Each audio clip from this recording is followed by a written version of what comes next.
ଜଣେ ବନ୍ଧୁ ମୋତେ କହିଲେ, ଆପଣ ମାଛ ମାଂସ ଖାଉନାହାନ୍ତି କାହିଁକି? ମୁଁ ତାଙ୍କୁ କହିଲି, ଆପଣଙ୍କ ପ୍ରଶ୍ନର ଉତ୍ତର ଦେବି, କିନ୍ତୁ ପ୍ରଥମେ କହନ୍ତୁ ଆପଣ ଆମିଷ ଖାଆନ୍ତି କାହିଁକି? ସେ ମହାଶୟ କହିଲେ, ମାଛ, ମାଂସ, ଅଣ୍ଡା ଆଦିରେ ପ୍ରଚୁର ପରିମାଣରେ ପ୍ରୋଟିନ୍ ବା ପୁଷ୍ଟିସାର ଥାଏ, ଯାହା ଆମକୁ ଶକ୍ତି ଯୋଗାଇଥାଏ, ଦେହକୁ ସୁସ୍ଥ ସବଳ ଓ ମସ୍ତିଷ୍କର ବିକାଶ କରିଥାଏ।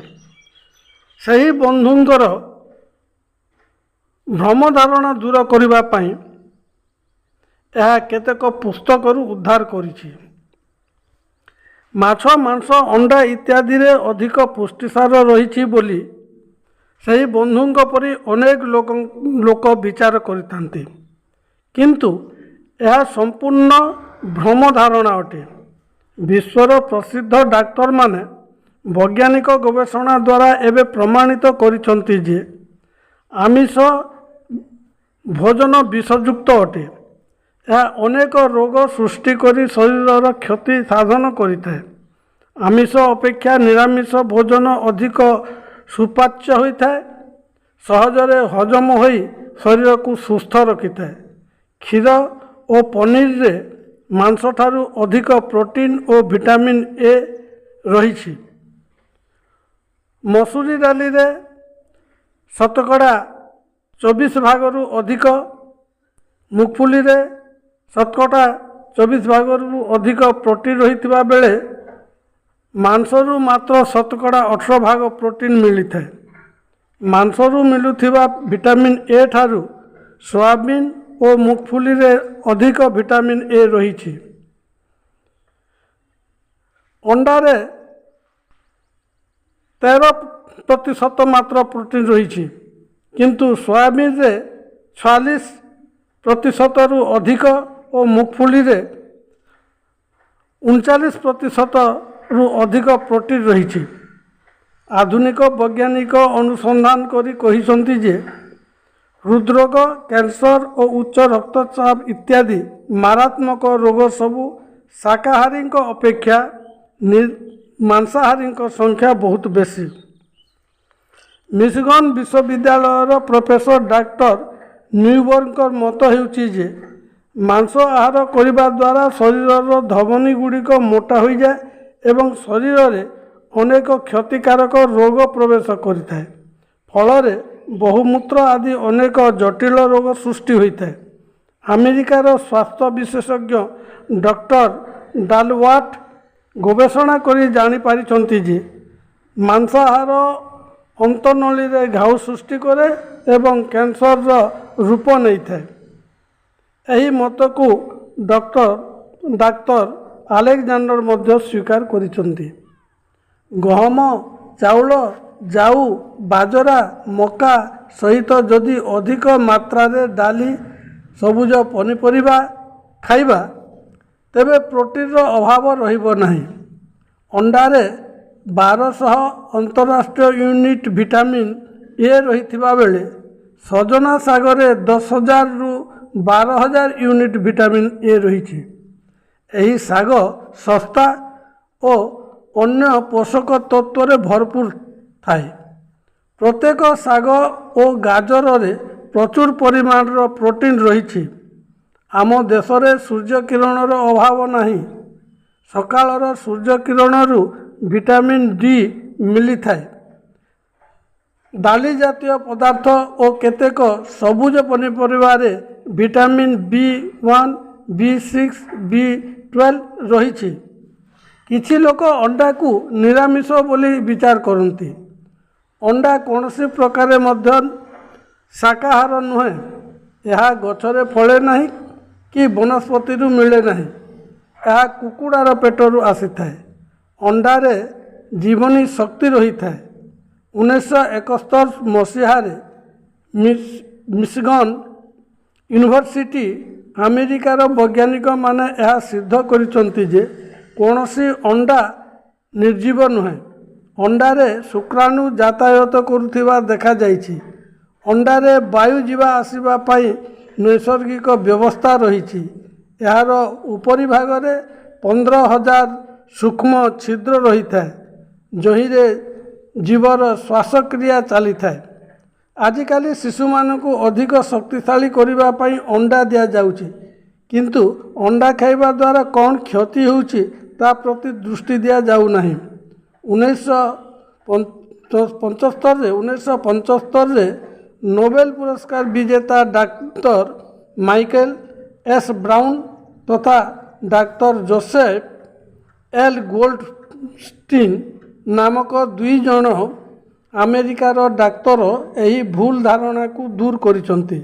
ସେମାନେ କହିଛନ୍ତି 100 ଗ୍ରାମ ଭୋଜନଯୁକ୍ତ ଅଣ୍ଡାରେ ହାରାହାରି 450ରୁ 500 ମିଲିଗ୍ରାମ କୋଲେଷ୍ଟେରଲ ଥାଏ। ଏହା ବହୁତ କ୍ଷତିକାରକ ଅଟେ। ରକ୍ତ ପ୍ରବାହ କରୁଥିବା ଧମନୀକୁ ମୋଟା କରିଥାଏ ଏବଂ ହୃଦରୋଗ ସୃଷ୍ଟି କରିଥାଏ। ଅଣ୍ଡା ପରିବର୍ତ୍ତେ 1 କପ୍ କ୍ଷୀର ଶିଶୁ ପାଇଁ ଯଥେଷ୍ଟ ଉପକାରୀ ଅଟେ, କାରଣ ଏଥିରେ 5ରୁ 100 ମିଲିଗ୍ରାମ କୋଲେଷ୍ଟେରଲ ଥାଏ। ଖାଦ୍ୟ ଦୃଷ୍ଟିରୁ ଏହା ପ୍ରମାଣିତ ହୋଇଛି ଯେ 250 ମିଲିଗ୍ରାମରୁ ଅଧିକ ଶରୀରରେ କୋଲେଷ୍ଟେରଲ ମାତ୍ରା ହୃଦରୋଗ ଏବଂ ଅନ୍ୟ ରୋଗ ପାଇଁ ଖୋଲାଖୋଲି ଭାବରେ ଆମନ୍ତ୍ରଣ କରିବା। କୋମଳମତି ଶିଶୁମାନଙ୍କୁ ଅଣ୍ଡା ଖାଇବା ପାଇଁ ଲାଳସା ଦେଖାଇବା ଉଚିତ ନୁହେଁ। ବିଜ୍ଞାନ କହେ ଅଣ୍ଡାରେ କ୍ୟାଲୋରିଜ୍ ନାମକ ପଦାର୍ଥ ନାହିଁ, କିନ୍ତୁ ଡାଲିରୁ ସହଜରେ ଆମେ କ୍ୟାଲୋରିଜ୍ ପାଇଥାଉ। ତେଣୁ ଅଣ୍ଡା ଠାରୁ ଡାଲି ଖାଇବାର ଆବଶ୍ୟକ ରହିଛି।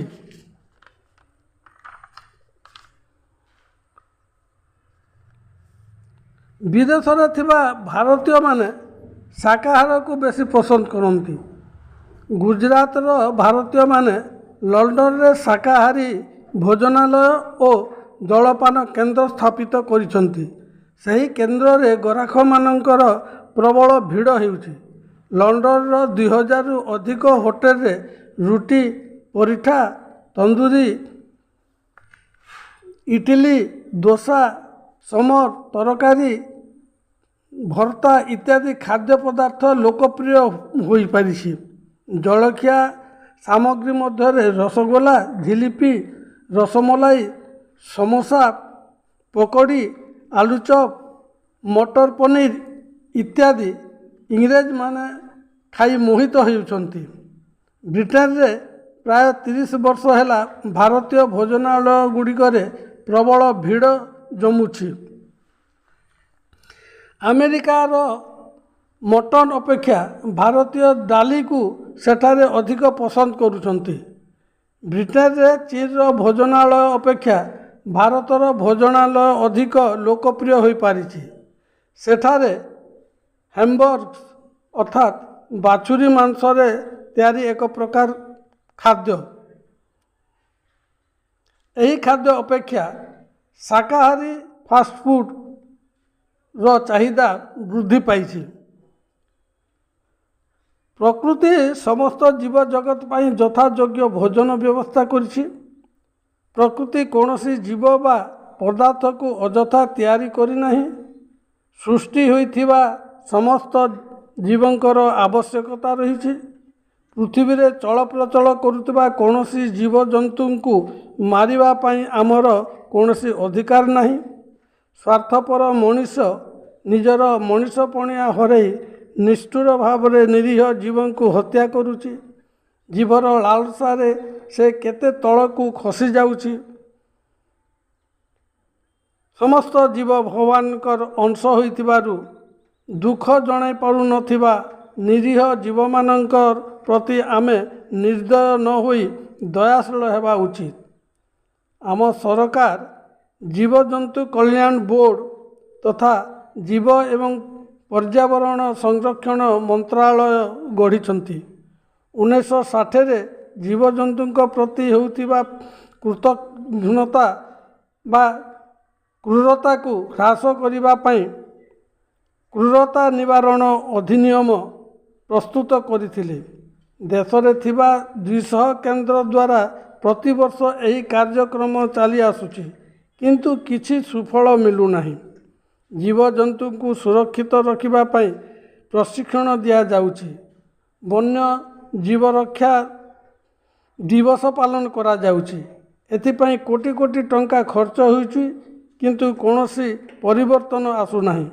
ଆମେମାନେ ନିଜେ ନିଜକୁ ପରିବର୍ତ୍ତନ କଲେ ଏସବୁ ସମ୍ଭବ ହୋଇପାରିବ।